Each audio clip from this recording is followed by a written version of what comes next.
تو جو لوگ یہ کہتے ہیں نا پاکستان سیکولر اسٹیٹ ہے، وہ پسے پردہ بیڑا غرق کر رہے ہیں مذہب کا. کہنے میں تو وہ بڑے اچھے لگتے ہیں، یار دیکھو یہ سیکولر، یہ اس کا مطلب یہ سیکولر مان لیں پھر ہم اسلام کے لیے اس میں کوشش کریں گے. نہ نہ نہ، آپ نے سیکولر مان لیا تو اب اسلام کے لیے اس میں کوشش نہیں ہو سکتی. جیسے ہندوستان ایک سیکولر اسٹیٹ ہے نا، تو اگر مسلمان مان لیں کہ انڈیا سیکولر اسٹیٹ ہے تو پھر اسلامی نظام کی بات کر سکیں گے وہاں پہ؟ نہیں کر سکیں، کوئی بھی نہیں سنے گا. تو اس لیے خوب اپنا کانسیپٹ کو کلیئر کرو. جب بھی کوئی کہتا ہے پاکستان ایک غیر اسلامی ملک ہے، یہ غلط.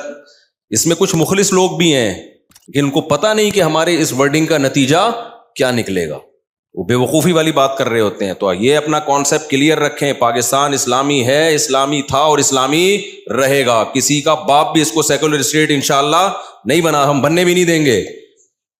تو آئین ہمارا 100% اسلامی ہے. ہاں یہ بات ضرور ہے کہ گورنمنٹ کو جب گڑبڑ کرنی ہوتی ہے، غیر اسلامی لا پاس کرنا ہوتا ہے، تو لیبل کس کا لگا دیا جاتا ہے؟ اسلام کا. لیبل اسلام کا لگا دیا جاتا ہے. تو اس پہ اسمبلی میں آواز اٹھائی جا سکتی ہے، اس پہ وفاقی شرعی عدالت میں آواز اٹھائی جا سکتی ہے. وفاقی شرعی عدالت بنی ہوئی ہے، آپ اس میں کیس کریں کہ یہ قانون غیر اسلامی ہے جس پہ لیبل کس کا لگ گیا ہے؟ اسلام کا. تو لا قانون آپ کا ساتھ دے گا اس میں. سمجھتے ہو؟ آپ قرآن و سنت سے ثابت کر دو دلائل کی دنیا میں. حضرت مفتی تقی عثمانی صاحب جب تک وفاقی شرعی عدالت کے جج تھے، درجنوں قوانین جو غیر اسلامی تھے ان کو اسلامی بنا دیا گیا تھا. کسی سیکولر اسٹیٹ میں ایسا ممکن نہیں. آپ امریکہ میں کیس کر کے دیکھو، کوئی شرعی عدالت ہی نہیں ہے وہاں پہ. آپ بولو جی یہ غیر اسلامی قانون ہے، اس کے خلاف ہم آواز اٹھاتے ہیں، وہ کہیں گے بھائی تو غیر اسلامی ہے تو یہ ملک اس غیر اسلامی ہے. اسلامی کس نے کہا کہ یہ ملک ہے؟ لیکن یہاں میں ممبر پہ بیٹھ کے بار بار چیختا ہوں نا کہ عدالتی خلا غیر اسلامی، عدالتی خلا غیر اسلامی. کیوں مجھے یہ چیخنے کا حق ہے؟ تو اسلامی ملک میں تو میں چیخ سکتا ہوں، غیر اسلامی کنٹری میں اس طرح آواز نہیں اٹھا سکتا. تو اسلامی ہے تبھی تو آواز اٹھا رہا ہوں. نہیں یہی میرا خیال ہے بات. دیکھو ایک مسلمان نماز نہیں پڑھتا، آپ اس کو بولتے ہو ابے تو کلمہ گو ہے، نماز کیوں نہیں پڑھتا؟ چیخ رہے ہو، چلا رہے ہو، اس کا مطلب آپ اس کو مسلمان مان رہے ہو. ہاں مسلمانوں والی ایک کام نہیں کر رہا یہ، تو مسلمان مان رہے ہو. اب وہ نماز نہیں پڑھ رہا اور آپ کہہ رہے ہو نماز پڑھو نماز پڑھو. کسی نے کہا یہ کافر کا بچہ ہے یہ، کیونکہ نماز نہیں پڑھتا. یہ کام اس کے سارے کافروں والے. دیکھو کافر بھی نماز نہیں پڑھتے، یہ بھی نماز نہیں پڑھتا، تو یہ مسلمان کہاں سے ہو گیا؟ تو ہم اس سے اس کو فیور دے رہے ہیں. اس کا مطلب اب ہم اس کو نماز کا کہہ ہی نہیں سکتے. اسی طرح پاکستان میں بہت سارے کام غیر اسلامی ہیں لیکن کنٹری کیا ہے؟ اسلامی ہے. تو ان غیر اسلامی کاموں کے خلاف آواز اٹھائی جائے گی، اور آواز اسی بیس پہ اٹھائی جائے گی کہ ہم اس ملک کو اسلامی مان رہے ہیں. اگر مانیں گے ہی نہیں تو پھر آواز تھوڑی اٹھائی جائے گی. مسلمان کو نماز کا کہا جائے گا، کافر کو نماز کا نہیں کہا جاتا. تو ہوتا ہی ہے کہ جو اسمبلیوں میں بیٹھے ہوئے لوگ ہیں، جب اپنی مرضی کا کوئی الٹا قانون نافذ کرنا ہوتا ہے اس پہ کیا لگا دیا جاتا ہے؟ اسلام کا لیبل. تو یہ گڑبڑ ہو رہی ہے. تو اس کے لیے ضیاء الحق کے دور میں ایک بڑا خاندانی کام ہوا تھا، وفاقی شرعی عدالت بنی تھی کہ بھائی جو قانون آپ کو لگے نا غیر اسلامی، آپ اس میں کیس کرو. جب آپ کیس کرو گے، ثابت کر دو، تو وہ کل عدم ہو جائے گا. لیکن یہ کام ہو نہیں رہا ہے، اور یہ کام عوام کے دباؤ کے بغیر بھی نہیں ہوتا. بعض بہت مشکل سے چینج ہوتے ہیں قوانین، چھوٹے موٹے تو آسانی سے ہو جاتے ہیں. کچھ قوانین ایسے ہوتے ہیں ان میں بین الاقوامی دباؤ ہوتا ہے. جیسے یہ عدالتی خلا کا جو مسئلہ ہے نا، یہ بین الاقوامی دباؤ ہے حکومت پہ کہ بھئی یہ عورتوں کو طلاق کا حق دینا ہے، بھلے تمہارا خاندانی نظام تباہ ہو جائے، برباد ہو جائے، ہمیں اس سے کوئی لینا دینا نہیں ہے، بس حق دے دو. جب چاہے جو عورت کو کوئی میاں 6 بچوں کے بعد بھی اگر اس کو غفار پسند آ رہا ہے تو وہ جائے. اب یہ باہر کا دباؤ ہے. اب یہ وفاقی شرعی عدالت میں آپ چینج کروا سکتے ہیں، لیکن اس کے لیے عوام میں کا دباؤ ضروری ہے. اسمبلیوں میں بیٹھے ہوئے لوگ دیکھیں بھائی عوام اس کو سیریس لے رہی ہے، روڈوں پہ نکلے لوگ. تو یہ کام ہے دینی سیاسی جماعتوں کا. سیکولر سیاسی جماعتیں کریں گی نہیں، ان کو اس سے غرض نہیں ہے. تو یہ کس کا کام ہے؟ دینی سیاسی جماعتیں. اور وہ اس پہ بالکل آواز بولو نہیں اٹھا، کیونکہ وہ بھی ایک سیاسی جماعتیں ہیں، ان کو عوام کا فیور چاہیے. تو عوام اگر یہ آواز اٹھائے گی تو وہ بھی اٹھا لیں گے، عوام آواز نہیں اٹھائے گی تو وہ بھی نہیں اٹھائیں گے. تو عوام اٹھا ہی نہیں رہی ہے. تو ہم جو ممبر پہ چیخ رہے ہیں نا عوام کو بیدار کرنے کے لیے کہ تم سوشل میڈیا پہ آواز اٹھاؤ، یہ عدالتی خلا جو آج کل چل رہا ہے ہم نہیں مانتے، یہ غیر اسلامی ہیں, وکیلوں کو ڈراؤ. آج بھی ایک ایڈوکیٹ آئے تھے, ان کو میں نے ڈرایا, میں نے کہا یہ عدالتی خلا جو آپ لوگوں نے دھندے لگائے, میں کہہ رہے ہیں بھائی میں تو خلا کا کیس ہی نہیں لیتا, میں کیوں اپنے کھاتے میں زنا ڈالوں. کچھ لوگ ڈر گئے. الحمدللہ پشاور سے ایک ایڈوکیٹ آئے, انہوں نے کہا کہ میں نے 10 سال سے اس کے خلاف آواز اٹھا رہا ہوں. سمجھ رہے ہیں, 10 سال سے کہہ رہے میں بھی نہیں یہ کرتا, مجھے ڈر لگتا ہے اللہ کو میں نے کیا جواب دینا. بیوی کسی اور کی ہے, جج صاحب نے پکڑا دی غفار کو. وسیم کی بیوی تھی, جج نے اٹھا کے غفار کو. ایک جج آئے تھے بہت بڑے, میں پورا ان کو مینشن نہیں کروں گا کسی کی پرسنل باتوں کو, وہ مجھ سے بہت بحث کر رہے تھے اس پہ, عدالتی خلا, عورت کو نہیں رہنا چاہتی. میں نے کہا بھائی صاحب آپ کیا بات کر رہے ہو, جج صاحب آپ اپنی بیوی کو طلاق دو, دوسروں کی بیویوں کو آپ طلاق مت دو. ایک دم نہ وہ ان کے کان کھڑے ہو گئے, یار یہ ان کو لگا, کلک کیا ان کو, یہ کیا لگا ان کو, جیسے ایک مولانا صاحب تھے جو میٹھا کھانے کے اکثر مولانا لوگ شوقین ہوتے ہیں, تو بیمار تھے نا, ایسے مرنے لگے نا, بالکل جان نکل رہی تھی ان کی. کوئی آ کے کہہ رہے ہیں ان کو پیناڈول کھلاؤ, کوئی کہہ رہے ہیں ان کو ٹیکا لگاؤ, کوئی کہہ رہے ہیں ان کو یہ کرو, کوئی کہہ رہا ہے یہ کرو. ایک نے کہا دودھ جلیبی کھلاؤ, ایک دم کلک کیا ان کو, ایک دم ان کی آنکھیں کیا ہو گئیں, کھل گئی, اٹھ کے بیٹھ گئے. بولے بھائی یہ کیا کہہ رہا ہے. تو کچھ چیزیں انسان کو ایک دم کیا کرتی ہیں, دلائل سے بات سمجھ میں نہیں آ رہی ہوتی, تو ایسا اسٹائل اختیار کرنا پڑتا ہے کہ وہ ایک دم کلک کر جائے, ٹھا کر کے لگے اس کی کھوپڑی میں جا کے. تو میں تو دلائل سے چیخ کے تھک گیا کہ بھائی عورت خود سے نہیں لے سکتی. ہاں مرد ظالم ہو ایک الگ بات ہے, اس میں گواہوں سے ثابت کرے کہ یہ بیسک حقوق ادا نہیں کر رہا, پھر فسخ نکاح ہوگا, تنسیخ نکاح ہوگا. ایسا نہیں ہے کہ وہ جب چاہے جو عورت چاہے. تو میں دلائل کے انبار لگا دیا, نہیں سمجھ میں آ رہا. وہ جج بھی آئے ہوئے تھے, ان کو بھی میں نے سمجھایا, نہیں آیا. میں نے کہا پھر ایک بات ہے جج صاحب, آپ اپنی بیوی کو ڈیورس دے سکتے ہو, دوسروں کی بیویوں پہ اللہ نے آپ کو کنٹرول نہیں دیا. تو ایک دم جیسے وہ جلیبی کلک کر گئی تھی نا ان کو بھی یہ جملہ کیا کر گیا, کلک کر گیا, ٹھک کر کے لگا. تھوڑی دیر تک غیرت آئی, پھر دوبارہ وہی بغیرتی والی باتیں شروع کر دی, ہلے تھوڑی دیر کے لیے, پھر کہنے لگے ایکچولی. بھائی ڈرامے بازی مت کرو, جب ایک غیر اسلامی ہے تو کیا ہے, غیر اسلامی. یہ ایکچولی باتیں امریکہ میں آپ کر سکتے ہو, اسمبلیوں میں. جب آپ نے لا آپ کا یہ کہ اسلام کے منافی قانون نہیں بنے گا, تو اس پہ بحث نہیں ہوگی عقل کیا کہتی ہے, بحث اس پہ ہوگی کہ اس بارے میں اسلام کیا کہتا ہے. پھر میں نے کہا اگر آپ کو اسلام سمجھ میں نہیں آتا نا, تو عقل بھی یہی کہتی ہے. کیونکہ اگر بیوی کو اس طرح سے ڈیورس کا حق دے دیا جائے جیسے عدالتوں نے دیا ہے, تو میں نے کہا مجھے وہ باریک لکیر دکھا دو, بتا دو کہ کون سی حد ہے جس سے ہم فرق کریں میاں بیوی میں اور گرل فرینڈ اور بوائے فرینڈ میں. پھر فرق کیا رہ گیا, نہیں ہے بات سمجھ, سوائے ڈاکومنٹیشن کا. بھائی گرل فرینڈ کو بھی ہر وقت بریک اپ کا حق حاصل ہوتا ہے کہ نہیں ہوتا, تو بیوی کو بھی ہے. تو پھر بس نام کا فرق ہو گیا کہ یہ کاغذ میں بیوی لکھی ہوئی ہے, اس کو لکھا ہوا ہے, اور اس کو کاغذ میں گرل فرینڈ لکھا ہوا ہے, یا کوئی کاغذ ہی نہیں ہے. تو کاغذ تھوڑی ہے جس سے پتہ چلتا ہے. جب کاغذ نہیں ہوتے تھے تو کیا میاں بیوی بلوچستان میں, کے پی کے میں, گاؤں دیہاتوں میں تو بہت سے نکاح جن کا کوئی کاغذ سرے سے ہے ہی نہیں, تو وہ کیا میاں بیوی نہیں ہے.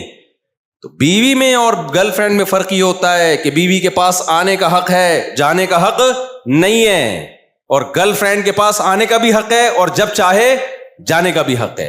اس بات پہ سیکولر لوگ مجھے بہت گالیاں دیتے ہیں, دو دبا کے گالیاں دو. جب تمہاری بیوی تمہیں چترول لگائے گی نا, غفار کو پسند کرے گی 6 بچے پیدا کرنے کے بعد, پھر دیکھتا ہوں تمہاری حالت کیا ہوگی. اور ان کے تو کمبختوں کے 6 بچے بھی نہیں ہوتے, ایک آدھ بچہ پیدا کرنے کے بعد بھی جب وہ غفار کے پاس جائے گی نا, تو میں تجھ سے پوچھوں گا بتا میں صحیح کہہ رہا تھا غلط کہہ رہا تھا.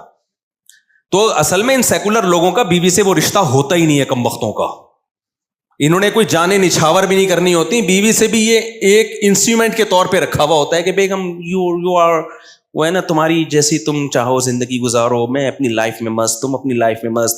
ہم جب اسٹیج پہ جائیں گے کسی پروگرام میں تو دونوں ایز اے میاں بیوی جائیں گے, باقی تیری مرضی, تو غفار کے پاس جا, تو ستار کے پاس جا. تو جب یہ بغیرتی ہو پھر اس کو عدالتی خلا میں کوئی اشکال نہیں ہوگا. یہ غیرت مند لوگوں کے لیے میں حساب کتاب بتا رہا ہوں, جس کو یہ ہوتا ہے کہ یار بیوی میری ہے اور پسند کس کو کر رہی ہے, غفار صاحب کو یا وسیم صاحب کو یا جمشید کو پسند کر رہی ہے. تو غیرت مند لوگوں کو ہوگا کہ یار میری بیوی ہے اور عدالت اس کو کسی اور کو پکڑا رہی ہے. یہ کیسے ہو سکتا ہے, یہ نہیں ہو سکتا. اسلام میں یہ بغیرتی بولو نہیں ہے. تو اس پہ خدا کے بندو آواز اٹھاؤ, آپ لوگ سوشل میڈیا پہ آواز اٹھاؤ اس کے خلاف. جب بھرپور آواز اٹھے گی نا, تو یہ ہمارے سیاسی لیڈر تھوڑا سا ہلیں گے, ورنہ یہ نہیں ہلیں گے. ان کو دماغ سے نکال دو اور پرسنلی ملاقاتیں کرو, ان کو عزت دو.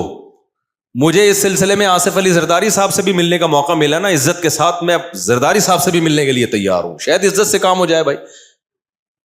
میاں نواز شریف صاحب یا شہباز شریف سے ملنے کا موقع ملا, اس سے بھی ملنے کے لیے, لیکن کوئی سنے تو نا, کسی سے بھی ملنے کا موقع ملا میں تیار ہوں. میں نے تو وکیلوں کو بولا ہے میری جو مدد چاہیے نا اس قانون کو تبدیل کروانے کے لیے, جب جہاں بلاؤ گے میں پہنچنے کے لیے تیار ہوں. اس سے زیادہ میں کیا کروں یار.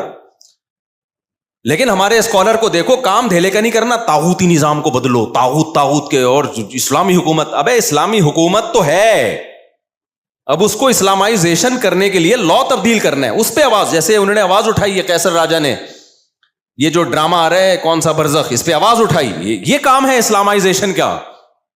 اب قیصر راجہ صاحب بھی بیٹھ دیتے میں طاغوت کی نظام کو برداشت نہیں, پلٹ دوں گا پورا نظام. اس کا مطلب آپ کچھ بھی نہیں کرنا چاہتے.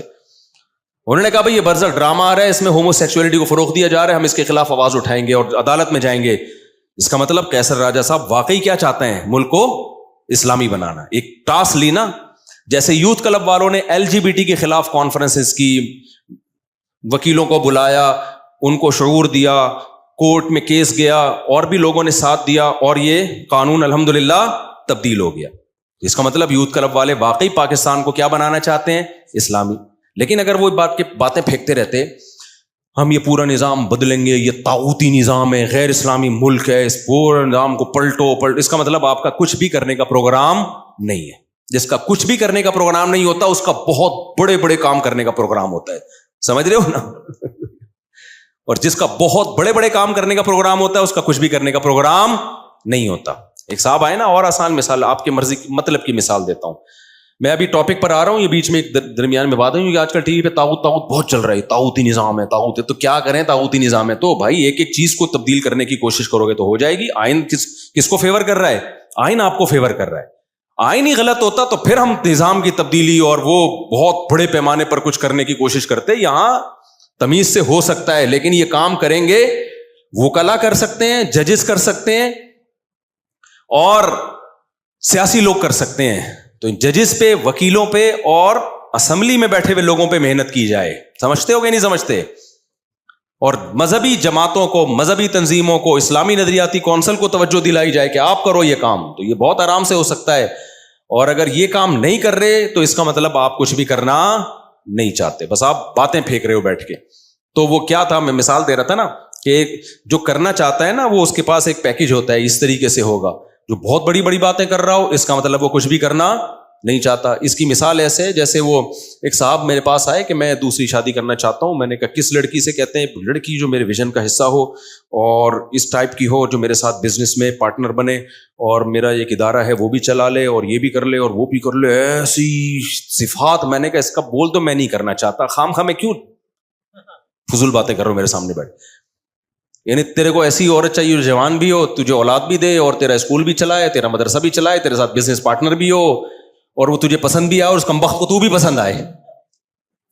تو جس نے نہیں کرنی ہوتی وہ کیا کرتا ہے, باتیں پھینکنے پر گورنمنٹ کی طرف سے کوئی پابندی نہیں ہے. ہمارے ایک دوست تھے جاننے والے, جب میں یہ بیان آتا ہے تو نیچے کچھ خواتین کے کمنٹس آتے, یہ نہیں سدھرے گا, میرے بارے میں لکھا ہوتا ہے. یہ ہر بیان میں دوسری شادی کہیں نہ کہیں سے کھینچ کے لے. ایک انٹرویو میں, ایک پوڈ کاسٹ میں خاتون سے پوچھا گیا, وہ خاتون میرے خلاف بول رہی تھی, یہ ہر وقت شادیاں کرتے ہیں. تو اس نے کہا اب تو ان کی 4 ہو گئیں. کہتی ہیں ابھی بھی کر رہے ہیں باتیں, یہ ہو گئی ہیں پھر بھی پتہ نہیں کیا شوق ہے ان کو باتیں کرنے کا. تو اس پہ کسی نے کمنٹس لکھے ہوتے ہیں اس طرح کے کلپ پہ نا, کہ یہ نہیں سدھرے گا. جن کو میرے بیان سے تکلیف ہو رہی ہے نا, انہوں نے نیچے کمنٹس کیا ہوتے ہیں, یہ مولوی, یہ مفتی نہیں سدھرے گا. تو واقعی میں نہیں سدھروں گا, میں بہت بگڑا ہوا ہوں. تو میں بولتا رہوں گا موت تک, مثالیں بھی میں دیتا رہوں گا اس کی. تو وہ کیا ہے, وہ میں بتا رہا تھا نا کہ ہمارے ایک جاننے والے ایک استاذ ہیں, عالم بھی ہیں, وہ ایسے نا بیٹھے ہوئے تھے کرسی پہ ٹیک لگا کے نا, اکثر میں نے دیکھا اسی طرح بیٹھے ہوتے تھے وہ. تو مجھے کہنے لگے کہ نسوار ان کے منہ میں تھی, پشتو اسپیکنگ ہے, مجھے کہنے لگے یار تم نے پتہ نہیں کیسے کر لی, ہماری تو کوئی دوسری بھی نہیں ہو رہی. تو میں نے ان کی نقل اتاری نا, میں کرسی پہ ایسے کر کے بیٹھ گیا, یوں کر کے نا, ایسے کر کے تھوڑا نسوار والا میں نے وہ بنایا چہرہ. میں نے کہا اس طرح نہیں ہوگی, جب آپ کے پاس آؤ ادھر ہی بیٹھے ہوئے ہوگے, اور وہ کہہ رہے پتہ نہیں کیوں نہیں ہو رہی.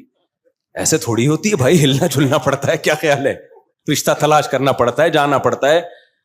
تو یہ کیا اس طرح, تو میں نے کہا پہلی ہو گئی, اس پہ اللہ کا شکر ادا کرو. تو میرے بھائی طاغوت کی بات کرنا, نظام کی تبدیلی کی بات کرنا بہت آسان, کوشش کرنا بہت مشکل ہے. تو کوشش, آئین آپ کو فیور کر رہا ہے. آئین کس کے ساتھ ہے؟ مذہبی لوگوں کے ساتھ ہے. کہ اتنی خاندانی شق آئین میں ڈل گئی ہے, یہ قرآن و سنت کے اگینسٹ کوئی لا نہیں بنے گا. اب ہماری اسمبلی 100% بھی سیکولر ہو جائے نا, قانون کے ہاتھوں آگے مجبور ہو جاتی ہے. دیکھو جنرل مشرف تو بہت ایک سیکولر سا آدمی تھا, اس نے بھی کچھ الٹے قوانین جب نافذ کیے ہیں نا, تو پہلے مولویوں کو بٹھا کے نا, اپنی مرضی کے سرکاری مولویوں کو بٹھا کے ٹاک شوک پہ اس کو مشرف و اسلام کرنے کی کوشش کی ہے اس نے, کیونکہ اس کو پتا تھا کہ یار کتنا ہی الٹا قانون میں نافذ کروں لیکن مجھے قرآن و سنت کا سہارا لینا پڑے گا, مجھے کوئی لیبل لگانا پڑے گا. تو یہ خود اس کی علامت ہے بھائی, لوگ غلط ہیں, ملک غلط نہیں ہے. جو امپلیمنٹ کرنے والے ہیں وہ 2 نمبریاں کرتے ہیں, ملک غلط نہیں ہے. تو تمیز سے آپ جب کام کرو گے, قانون لا آپ کا ساتھ دے گا, کورٹ آپ کا ساتھ دے گی اگر آپ تمیز سے کام کرنے کی کوشش کرو گے, لیکن وہ ہو نہیں رہا ہے. تو یوتھ کلب والوں نے کوشش کی نا LGBT کے بارے میں, الحمدللہ ان کی بھی تھی, ان کے علاوہ بھی لوگوں کی تھی, صرف ان کی نہیں تھی, ان کی ایک بہت بڑی ایفرٹ تھی, ایک پراپر وے میں انہوں نے کام کیا اور الحمدللہ ہو گیا وہ کہ بھائی یہ غیر اسلامی ہے. تو اسی طرح یہ برزخ ڈرامہ ہے, قیصر راجہ صاحب اس کے خلاف مہم چلا رہے ہیں, آپ ان کا ساتھ دو, ٹھیک ہے نا. وہ کہتے ہیں عدالت میں جاؤں گا, اس کی ایسی کی تیسی کروا دوں گا, بند کرواؤں گا. تو یہ ایک طریقہ ہے, کیونکہ لا کس کا, یہی اگر انڈیا میں چل رہا ہوتا, امریکہ میں چل رہا ہوتا, پھر آپ کچھ بھی نہیں کر سکتے. دیکھو کینیڈا میں, امریکہ میں, UK میں اسکولوں میں بچوں کو ہومو سیکشولیٹی سکھائی جا رہی ہے باقاعدہ, وہاں آپ کورٹ میں اس کے خلاف آواز نہیں اٹھا سکتے. پاکستان میں سکھائی جائے تو آپ کورٹ میں اس کے خلاف آواز اٹھا سکتے ہو, سمجھتے ہو, آواز اٹھا سکتے ہو آپ. تو یہ بہت بڑی چیز ہے یار پاکستان میں, اس کا ہم فائدہ نہیں اٹھا رہے ہیں, بس ہم اسٹیٹ کے خلاف باتیں کر رہے ہیں کہ غیر اسلامی غیر اسلامی. بھائی اس سے کچھ حاصل ہونے والا نہیں ہے. اور KPK کا جو لا ہے وہ اور زیادہ, اس کی تو بہت ساری جزیات اسلام کے اور زیادہ قریب ہیں, تو اس میں تو اور زیادہ آسانی سے ہو سکتا ہے. لیکن وہی بات ہے, ہم کوشش ہی نہیں کرتے, ہماری دینی سیاسی جماعتیں کوشش نہیں کرتی ہیں, اور جو اسلامی نظریاتی کونسل ہے ان سے بھی مجھے کچھ اشکالات ہیں, انہوں نے 20 دفعہ توجہ دلائی ہے, نہیں ہو رہا حساب کتاب. تو جب اللہ نے کہا ہے خدا نے آج تک اس قوم کی حالت نہیں بدلی, جو قرآن کی آیت کا ترجمہ کیا نا علامہ اقبال نے, کہ نہ ہو جس کو خیال آپ اپنی حالت کے بدلنے کا. علامہ اقبال تھے, پتہ نہیں الطاف حسین حالی تھے, کن کا شعر ہے یہ, کہ جس قوم کو خود لوگ دیندار لوگ ہی اس پہ نہیں چاہتے ہیں تو پھر کہاں سے ہوگا, بس بیٹھ کے باتیں کرتے رہو.